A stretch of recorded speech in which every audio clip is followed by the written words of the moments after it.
How Madakiapi. Hello, my relatives. My name is OJ Siemens. I'm the co-executive director of Four Directions Inc., along with my wife, Barbara. I want to welcome this amazing panel that is going to be here tonight to speak about the Georgia native vote. Before we start, I would like to introduce President Shannon Hosley, who is the president of the Stockbrand Muncie Mohican tribe. She has been the president for 3 terms. She served 8 years on the council. She's got so many things going on. I don't know how she even got here. She serves as the president of the Great Lakes Intertribal Council, which represents 11 member tribes with land bases of about $1 million or 1,000,000 acres plus in 45 counties. She's appointed as a Wisconsin State Legislature Special Committee on State Tribal Relations, part of the National Congress of American Indians Treasurer, Area Vice President, Secretary of MAST.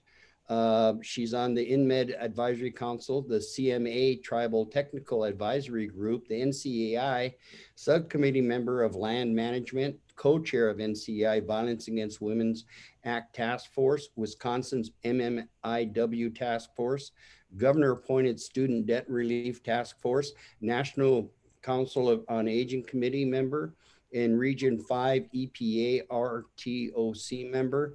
I don't know how she got time to get here. With that, I'd like to turn this over to President Hosley. And, you know, I hope everybody really enjoys this. It's a historic time for all of us in Indian country, and we have some wonderful guests. Thank you. Thank you, OJ, and what a wonderful welcome, and welcome everybody this evening. I'm so incredibly excited for us this evening in terms of who is the special guests that are joining us, but also because this is really a time of awakening and awareness, and especially people of color, especially Native American communities, with our distinct histories, experiences, and collective power. They are not monolithic. I think we all recognize that we have distinct interracial and intraracial perspectives with regards to lawmakers and our representation that needs to recognize and represent, an example by the election that just took place November 3rd. And today, incidentally, for our president-elect and vice president-elect, it's a historical day. I think we can all understand and appreciate these distinctions, and especially American Indian and Alaska Native voters, because I think we are perhaps some of the most politically neglected demographic voters in the country. But between the year 2000 and 2017, we grew by 29%.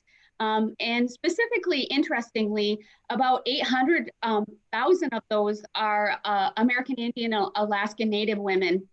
So people of color really are diverse and becoming increasingly active in the voting bloc, and we are a growing force in the American politics. And it was recently just looked at from the NCAI Policy Research Center, where they analyzed and discovered that, especially in the state of Georgia, with a really close and heated election coming up, it could really influence a close race because representation truly matters.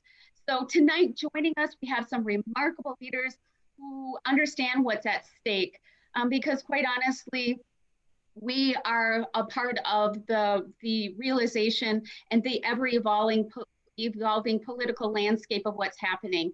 So first, it gives me great pleasure to introduce to you one of the hardest working Native women in Indian country, Congresswoman Haaland.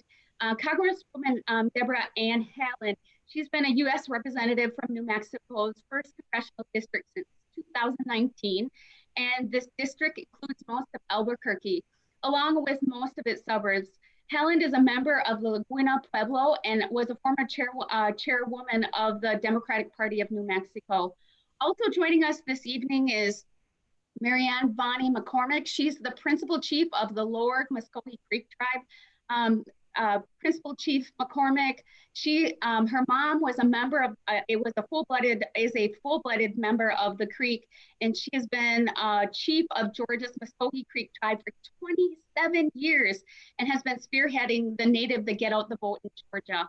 Also, another esteemed tribal leader is Chairman David Siki of the Kachuta tribe of Louisiana. Chairman Siki is of the tribe. He has also served as their vice chair for 17 years prior to becoming their chairman. He also was instrumental with funding and content of the 2 Native American presidential forums held by the Four Directions in 2019 and in 20. And finally, Donna Siemens, she is the daughter of OJ and Barb. She came out of the womb, grassroots organizing, but she's also a critical part of Four Directions. And she was listed as one of the 100 Sisters of Suffrage and was critical in getting out the Native vote on the Navajo Nation during the 2018 and 2020 general elections. Donna also worked with the grassroots Native vote efforts throughout Indian country since the foundation of Four Directions. So with that said, if Principal Chief McCormick, if you could welcome Congresswoman Haaland to our virtual platform this evening. Thank you. Hence JS Dungo, good evening. On behalf of the Lower Muskogee Creek Tribe, I would like to welcome you to our Georgia meeting tonight, Congresswoman Haaland. Georgia is the homeland of the Lower Muskogee Creek Tribe, the original Creek Nation, and of the Cherokee Nation. We have many wonderful historical American Indian sites that people can look at whenever they visit here. One is Etowah Indian Mounds. It's 100 to 1550 AD. Ogamogie Indian Mounds, which has the Great Temple Mounds, and it's 17,000 years of prehistoric American Indian history. Chief Van's house, which was built in 1804, Nui Chota was the capital of the Cherokee Nation from 1825 until their forced removal. We have a rich American Indian history. The 3 state-recognized tribes strive to enrich the lives of our people through education, affordable health care, decent housing, economic development so that we can employ our people. The Lower Muskogee Creek Tribe is a remnant of the Muskogee Creek Nation. We have 3 treaties with the colony of Georgia and 10 treaties with the United States of America. The Eastern Creeks won in the United States Court of Claim the right to share in the land dockets, docket 21, due to the 1814 treaty. The 1832 treaty states Article 12, the United States are desirous that the Creek should remove to the land west of the Mississippi and join their countrymen there. And this purpose, it is agreed that as fast as the Creeks are prepared to immigrate, they shall be removed at the expense of the United States and shall receive substance while upon the journey. And for 1 year after they reach their new home, they will be provided for. However, this article shall not be construed so as to compel any Creek Indian to migrate, but they shall be free to go or stay as they please. So many of the Lower Muskogee Creeks remained in our homeland.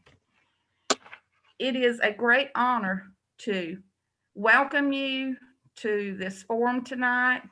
Congressman Haaland, if you would like to speak, that would be great. Thank you very much. Thank you so much. It's so nice to be here with all of you. Thank you for that kind introduction.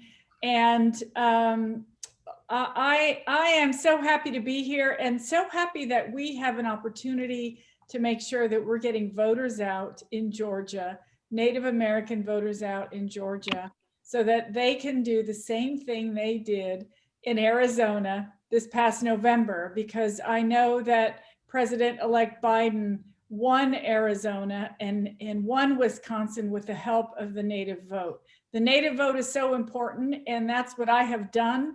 It seems like for a lifetime, I got my start in Indian country as a phone volunteer, getting Indians out to vote.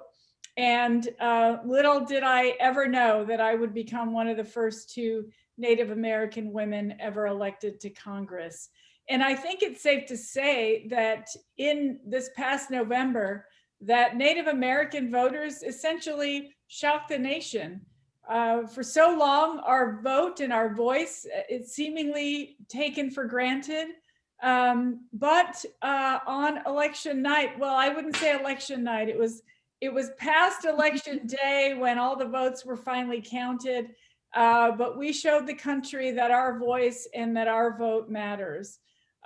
Places like New Mexico, Arizona, Wisconsin, we organized tribal communities. There were Native American candidates on ballots across the country.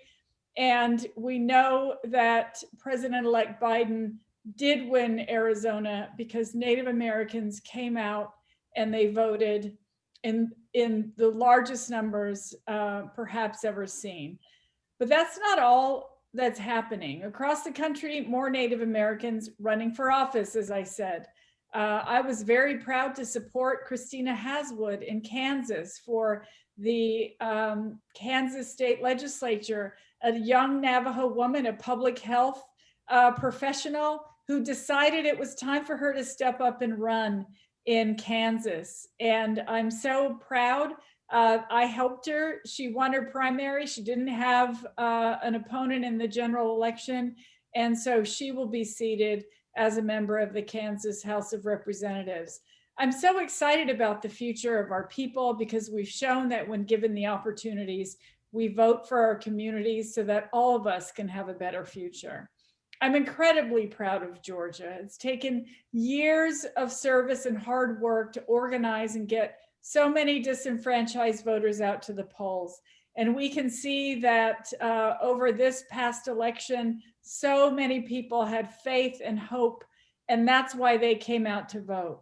And while much of the country is celebrating, we all know that the true fight is right here, right in Georgia.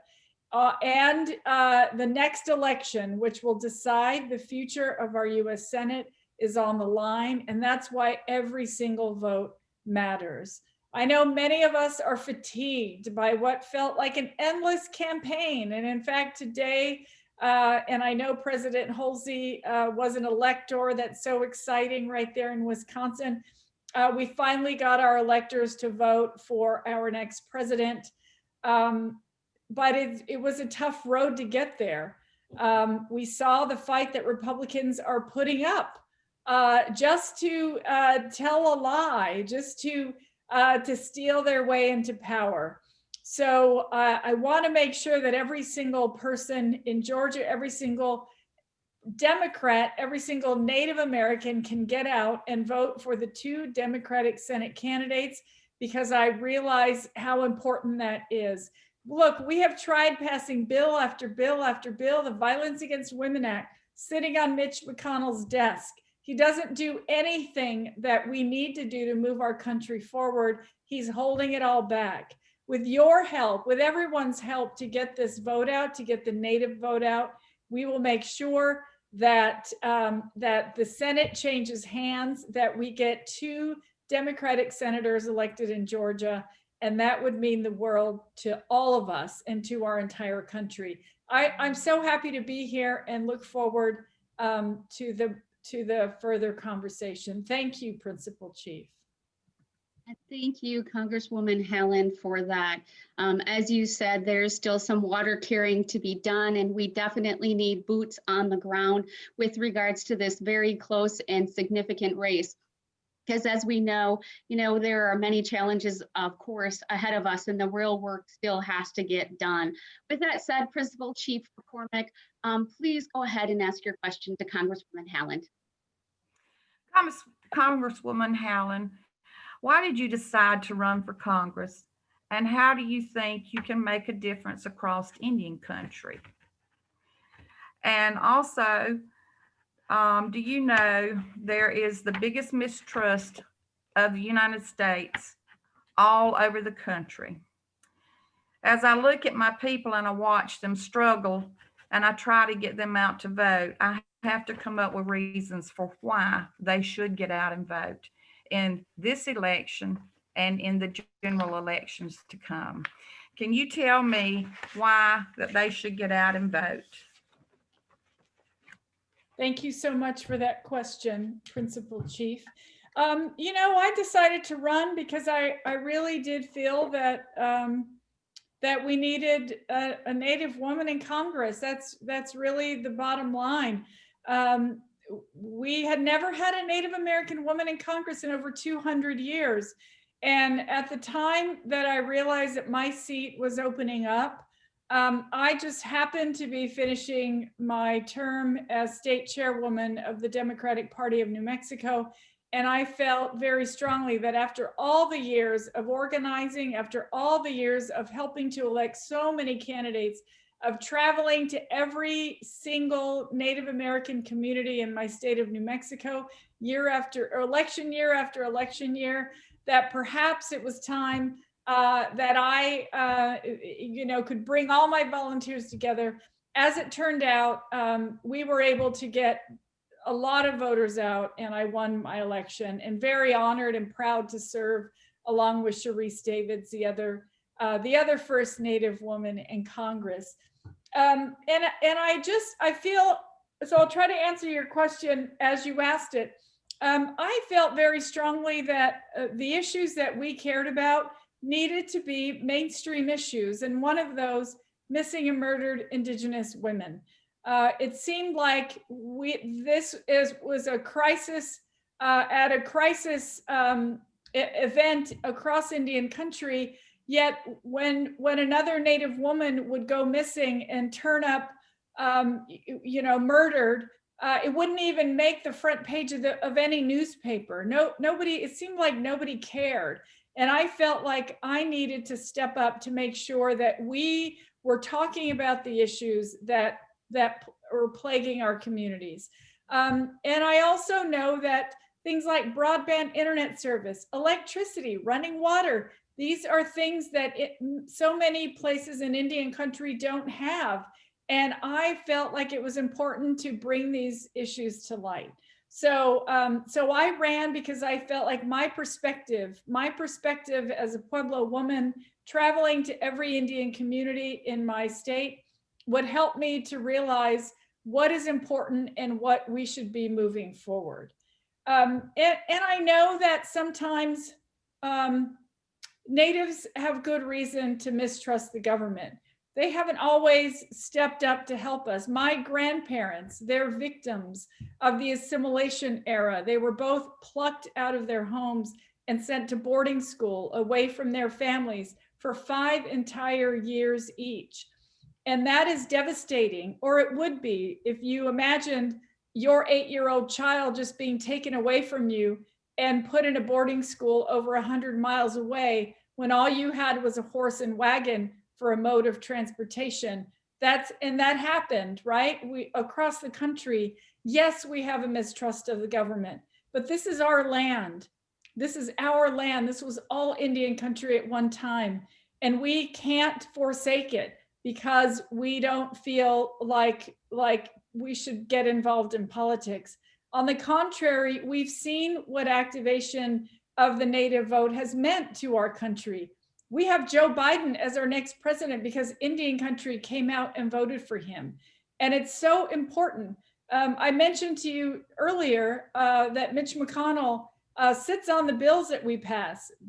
My Chaco Canyon bill that would protect my ancestral homeland from gas and oil drilling, that's sitting on Mitch McConnell's desk collecting dust. The Violence Against Women Act with 2 amendments of mine to help Native women in state courts and make sure that they get the funding they need. That's also sitting on Mitch McConnell's desk. He doesn't care about our issues. And that's why I want to make sure that we can have the US Senate under new leadership, and we can do that. We can't give up. This is our land, this is our country, and we need to fight for it every single chance we have, and this election is no different. Thank you for that, Congresswoman Haaland, and well said.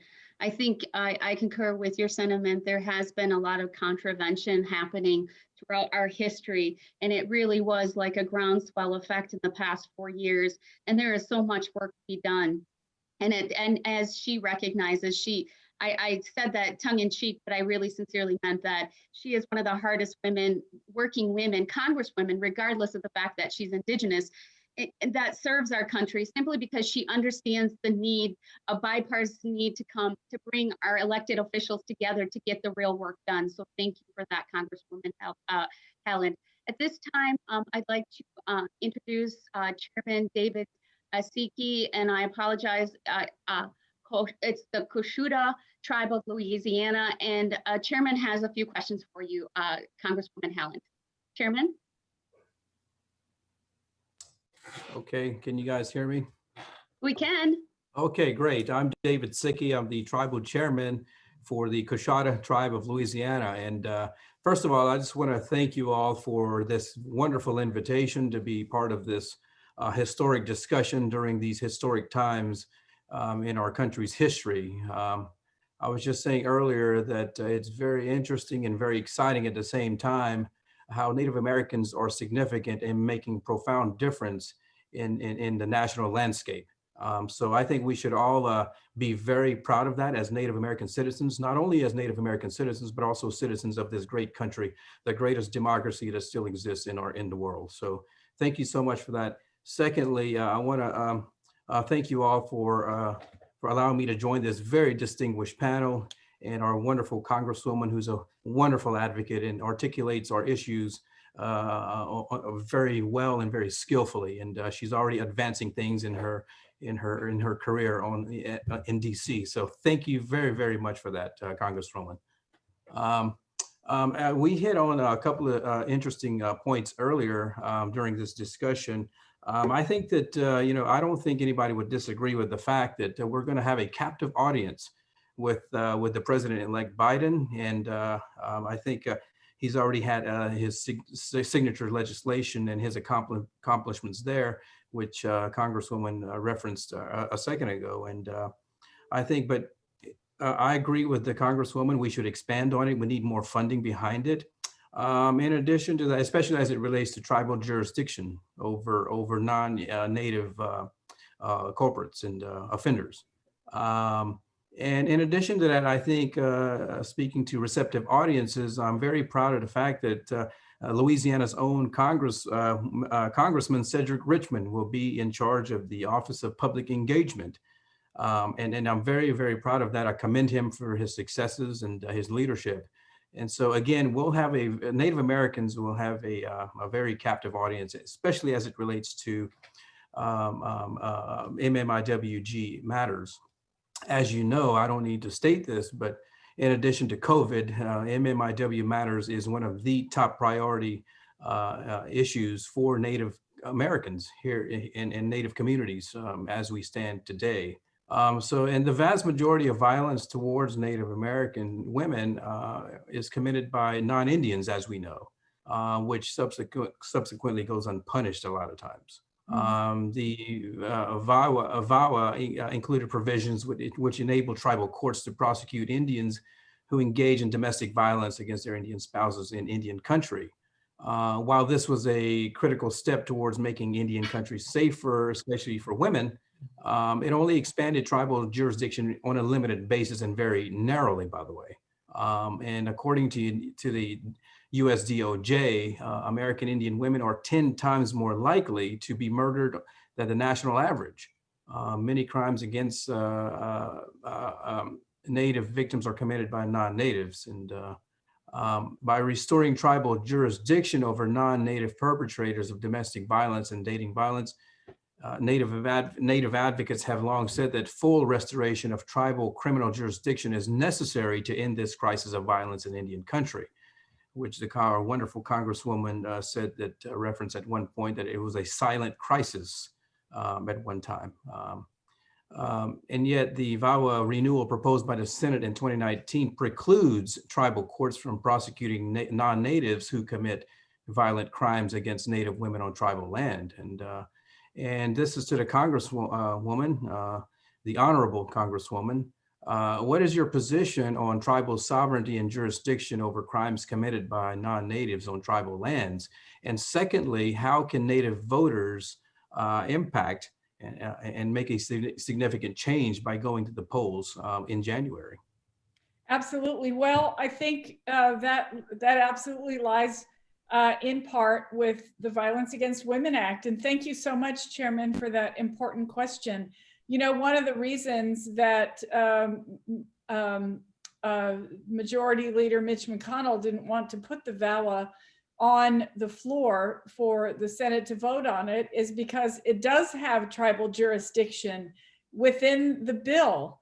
The Republicans in the Senate, they essentially wrote an alternate bill that essentially stripped tribes from the jurisdiction that they should have when someone commits a crime on their land against one of their members. That seems like a no-brainer, but it clearly isn't when you're dealing with Mitch McConnell. They proposed a different Violence Against Women Act that essentially strip the power of tribes to prosecute these crimes, put undue burdens on them, like auditing of their tribal courts every year. When they put these things in bills, it's meant to just stop you in your tracks where you can't get anything done. And so I'll tell you why it's so important that the Native vote come out and vote for the 2 Democrats on the US Senate ballot next month is because we need the Violence Against Women Act to pass. That there is no ifs, ands, or buts about that. And we get that done when the Democrats have control of the US Senate. That's the only way we will get it done. So those are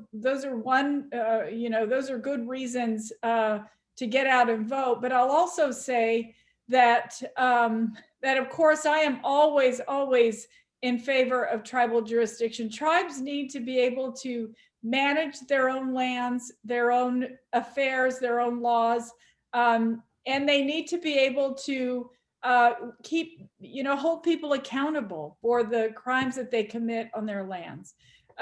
So we know that, I've been able to get a few missing and murdered Indigenous women bills across the finish line this time around, but there's so much more to do. Another reason, I'll just add this, we know that missing and murdered Indigenous women, to some degree, to a large degree, is an environmental justice issue. Mm-hmm. And we should have a say over the environment on our lands.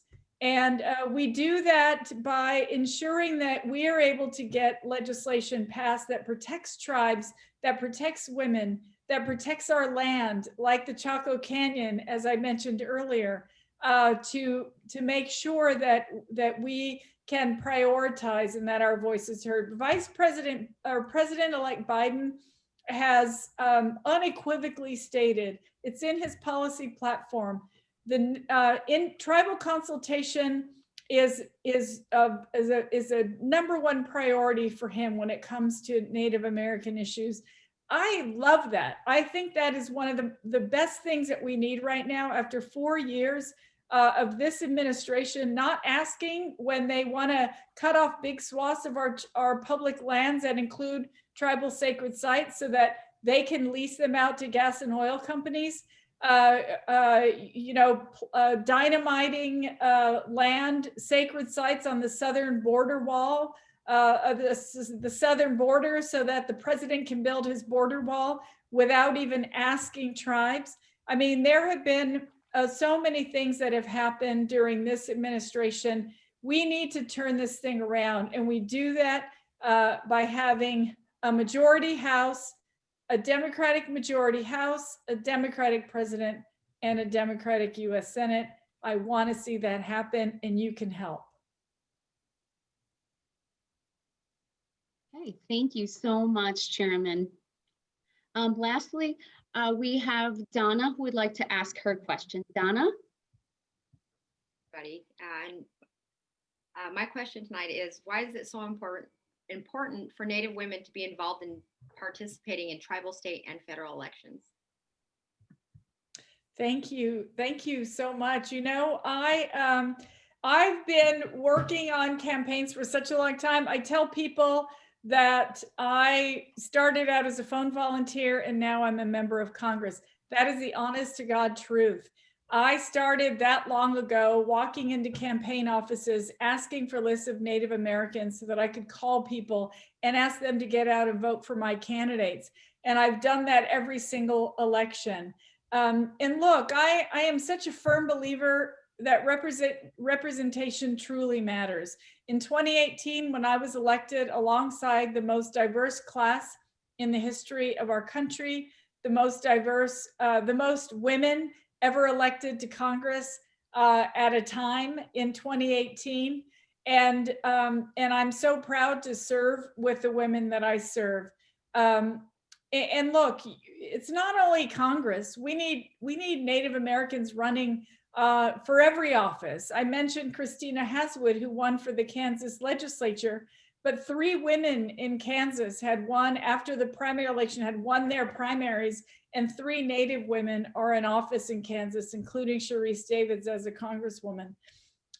We need people at every level: school board, city council, county commissions.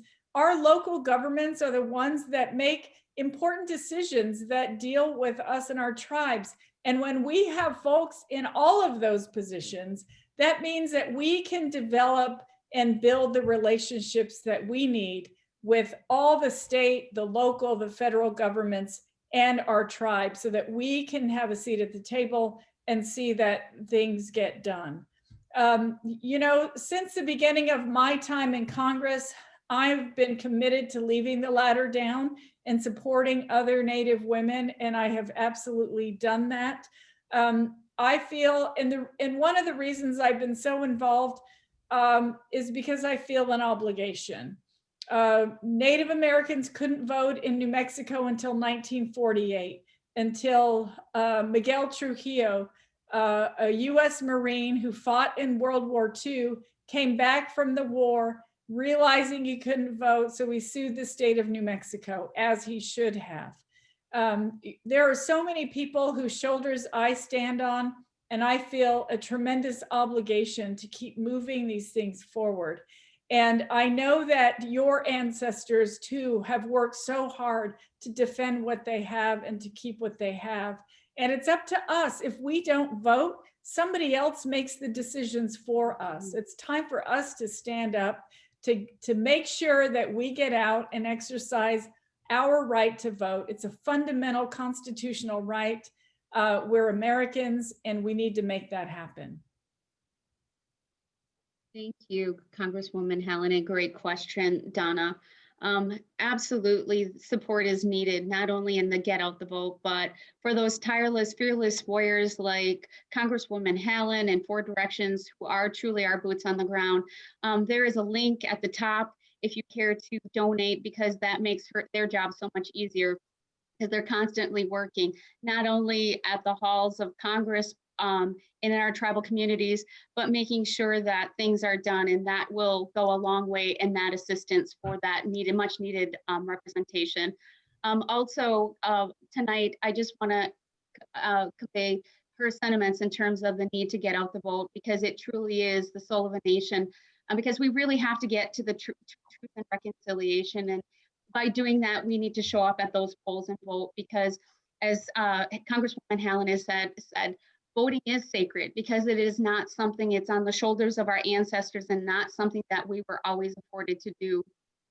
And also because we have much work to do, from the need for continuation of COVID relief to environmental protections and oversight, to the ability to exercise our sovereignty, from jurisdictional issues to how we govern our tribal governments, and anything else in between. And it truly is everybody's job. At this time, if you would just indulge us a little more, Congresswoman, if we could just take one question from our viewers. Okay. Thank you. Mm-hmm. Well, one of the good things about being a co-executive director, I can be a viewer too and ask a question. Okay. You know, first of all, I really appreciate everybody taking part in this. We've been working, trying to empower our people and empower our tribes for years and years. And after all these years, you kind of see it bearing fruit, and which would give, you know, our people a voice at the table.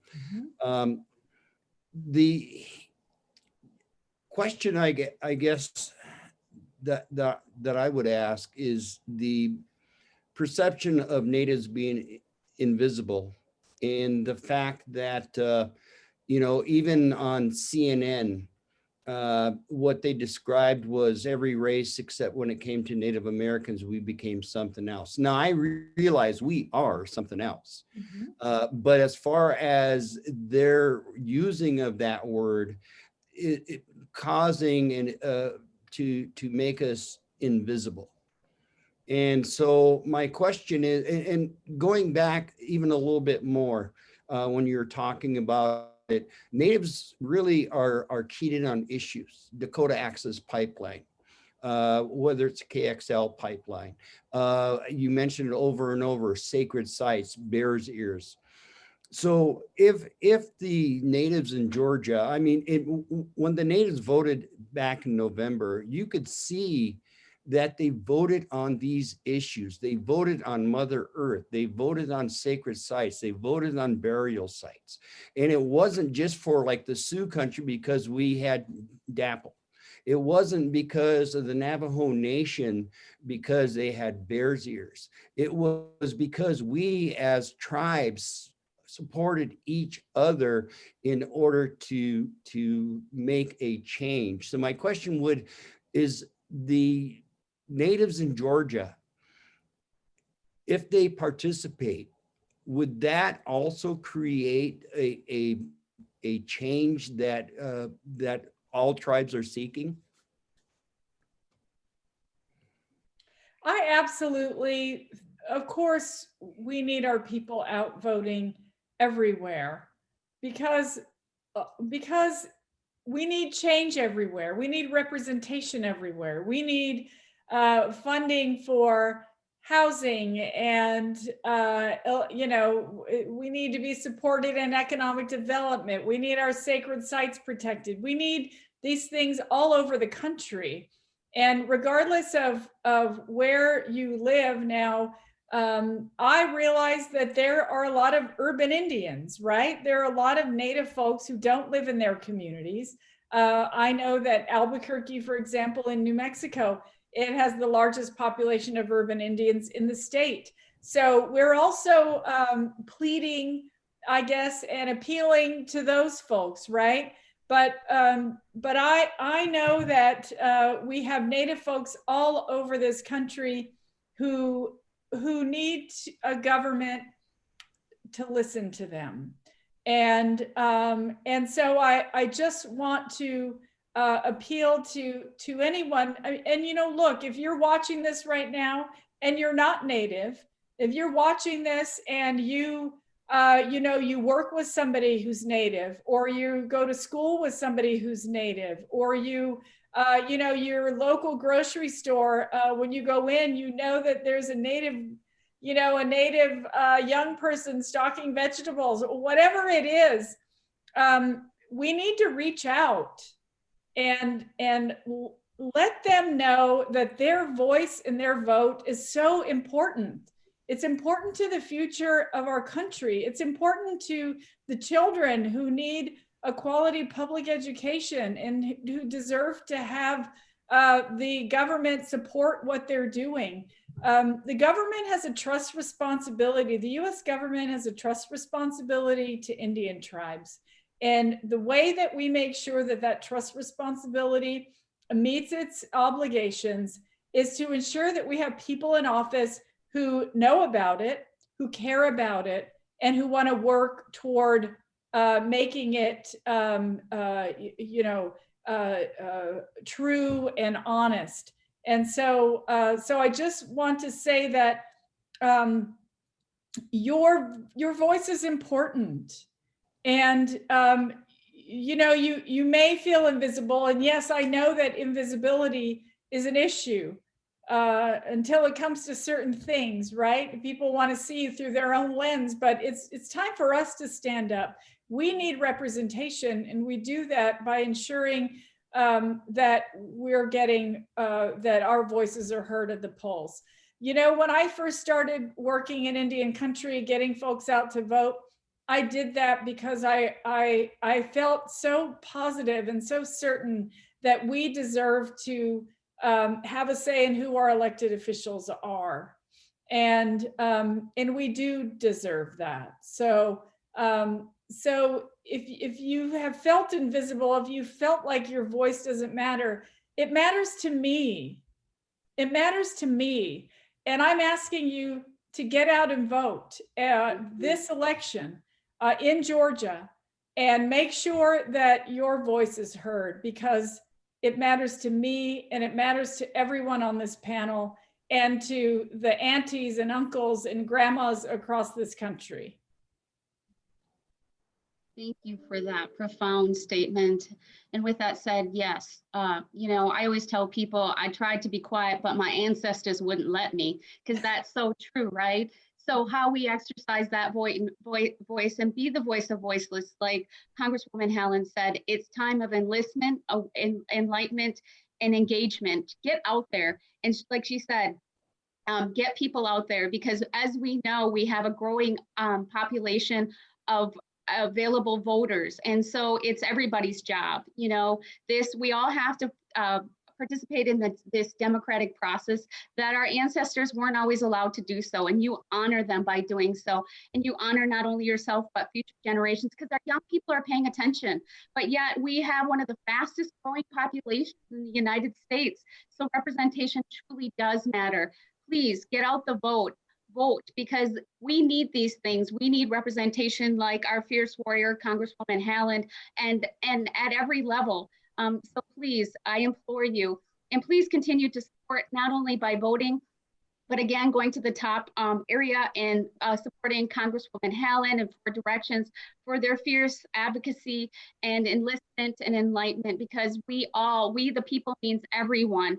And so I enlist you all to do what you need to do in order to help balance democracy and help us get the necessary things and lessen that invisibility that continues to exist in our Indigenous communities, because you know we have to have a seat at the table or we're on the menu. So please, everybody, do your part, because voting is sacred. And I just want to thank our special guests this evening for their valuable time, Congresswoman Haaland, Principal Chief McCormick, Chairman Siki, and of course Donna Siemens, and of course our grandfather of democracy, O.J. Siemens. He is our boots on the ground. I so appreciate you all this evening, and I know it feels tiresome, and we're all tired of COVID-19. Help is on the way, but we need representatives at the table to help us get through the finish line, to help us continue to get the resources that we need to our tribal communities and to the country, whether it be vaccinations or resources. Our children need to return to school. Our community members need to safely return to work, and we all have work to do. So be well, everyone. I appreciate you all this evening. I appreciate my sister Deb and her fearless work. And please contribute to Deb and to Four Nations for directions, because it does matter. And get out the vote. Thank you for joining us this evening, everybody, and be well. Take care. Thank you. Wopila. Thank you. Thank you, everyone. Thank you, President Holsey. You did an amazing job as usual. Thank you. I appreciate you. Be well. Thank you, Principal Chief. We'll see you Wednesday, right? Yes. Take care. All right.